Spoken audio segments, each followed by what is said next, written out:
India கூட்டணி வலுவாக இருக்கிறது. இந்திய அளவில் இந்தியா கூட்டணிக்கு காங்கிரஸ் கட்சி தலைமை தாங்குகிறது. தமிழ்நாட்டை பொறுத்த வரைக்கும் திராவிட முன்னேற்ற கழகம் தலைமை தாங்குகிறது இந்தியா கூட்டணிக்கு. அந்த கூட்டணியில் காங்கிரஸ் கட்சி அங்கம் வகிக்கிறது. அந்த கூட்டணி வலுவாக இருக்கிறது. ஆட்சியில் பங்கு, அதிகாரத்தில் பங்குன்னு சொல்லி உங்களுடைய நாடாளுமன்ற உறுப்பினருடைய பதிவு கொஞ்சம் வைரல் ஆகிட்டு இருக்கு.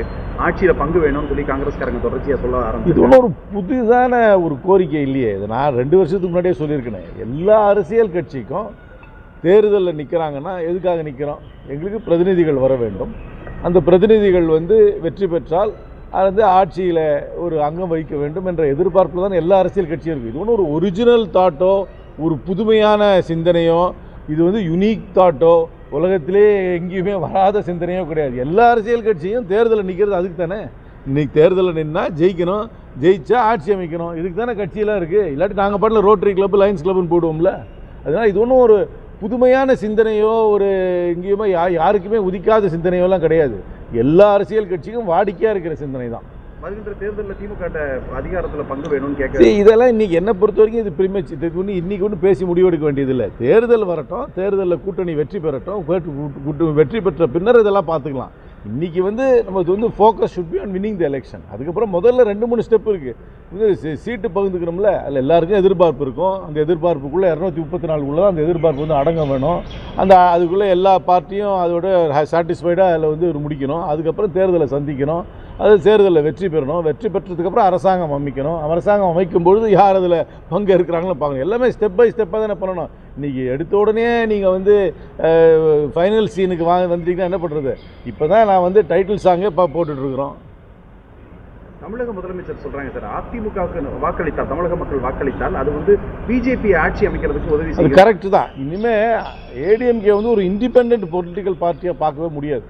நீங்கள் ஏடிஎம்கேயோட ஹிஸ்ட்ரியை பார்த்துருந்தீங்கன்னா இது வரைக்கும் அவங்க கூட கூட்டணி யார் பேசினாலும் அவங்கக்கிட்ட தான் பேசி பழக்கம். இவங்க எங்கேயுமே டெல்லியில் போய் உட்காந்துக்கிட்டு இன்னொருத்தர் ஆஃபீஸுக்கு அப்பாயின்மெண்ட் கேட்டு அவங்க சொல்கிறதெல்லாம் கேட்டுக்கிட்டுலாம் அவங்க ஒன்றும் கூட்டணிலாம் பேசுனதே கிடையாது. அந்த பொலிட்டிக்கல் பார்ட்டிக்கு இண்டிபெண்டன்ஸ் போயிடுச்சு. அவங்க பெரிய அரசியல் கட்சி ஒத்துக்கிறேன், அவங்களுக்கு ஒரு சின்னம் இருக்குது, அவங்களுக்கு ஒரு வாக்கு வங்கி இருக்குன்றதெல்லாம் நான் ஒன்றும் மறுக்கலை.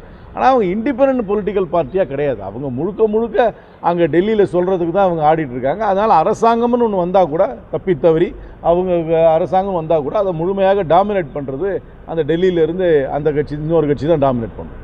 தொடர்ச்சியாக பிரதமரும் உள்துறை அமைச்சரும் தமிழகம் வர இருக்கிறாங்க. இந்த தேர்தல் நல்லா வருவாங்க, நிறையா வருவாங்க. என்னென்ன பண்ணுவாங்கன்னு நான் போய் சொல்லிடுறேன். எனக்கு வேட்டி கட்டி தான் இருக்க முடியும். நைட்டு தூக்கம் வரணும்னா எனக்கு எம்எஸ் சுப்புலட்சுமி பாட்டு கேட்டால் தான் எனக்கு தூக்கம் வரும். சிவாஜி கணேசன் படம் பார்த்துட்டே இருந்தால் தான் எனக்கு தெம்பாக இருக்குது. வீரபாண்டிய கட்டபொம்மன் தான் எனக்கு எல்லாத்தோட ரொம்ப பிடிக்கும்.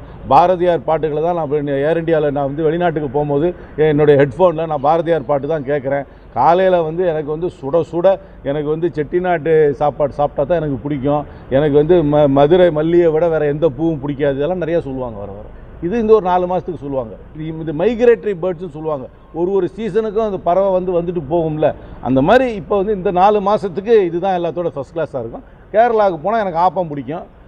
இதில் பெங்காலுக்கு போனால் மீன் பிடிக்கும். சொல்ல முடியாது ஹில்ஸா, ஆனால் அவங்களாம் சைவம், அதனால் ஹில்ஸான்னு சொல்ல மாட்டாங்க. அவ்வளோதான். ஜனநாயகன் திரைப்படம் வெளியாகுவதில் சிக்கல் ஏற்பட்டிருக்கு. அவங்க சென்சார் சர்டிஃபிகேட் தரல. எனக்கு ஒன்றும் தெரியல. அரசியல் நடவடிக்கையாக சென்சார் போர்டை வச்சு செய்கிறாங்கன்னு நினைக்கிறீங்களா? அது எனக்கு தெரியாது. எனக்கு மெரிட்ஸ் எல்லாம் தெரியாது. நான் படம் பார்க்குறதாவும் இல்லை.